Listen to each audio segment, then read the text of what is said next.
अभिषेकाचा दिवस आला आणि आम्हाला सकाळी 7 वाजताच गुरुजींनी यायला सांगितलं. मग सगळं आवरून, सगळ्यांचं कपडे हे सगळं करून आम्ही 7 वाजताच खाली आलो. 7 वाजता मग आम्ही तिथे जाऊन बसलो. पूजा सामग्री घेतली, फुलं पण घेतली. सगळं झाल्यावरती तिथे आधीसुद्धा अभिषेकासाठी बरेच जणं होते. त्याच्यामुळे त्यांनाही थोडा उशीरच झाला. उशीर म्हणता 1.5 ते 2 तास असेच गेले. मग त्याच्यानंतर आमचा अभिषेक झाला. इथे स्त्रियांना आतमध्ये प्रवेश निषिद्ध आहे. स्त्रिया इथे प्रवेश नाही करू शकत. मोस्टली स्त्रिया इथे बाहेरच बसल्या होत्या. त्याच्यामुळे मीही बाहेर बसले होते.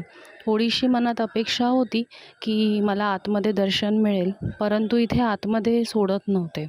मग अभिषेक झाल्यानंतर बाहेर येऊन आम्ही थोडंसं इकडे-तिकडे फिरलो. फोटोग्राफी वगैरे तिथं झालीच आणि मग त्याच्यानंतर आम्ही तसेच बाहेर पडलो आणि थोडंसं पुढे गेल्यावरती आम्हाला हे क्रोकरी वगैरे असं सगळं दिसलं.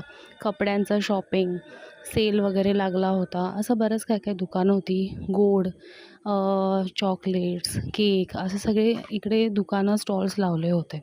त्याच्यानंतर मग आम्ही परत रिटर्न आलो. इथे खूप गरम होत आहे गोव्यात.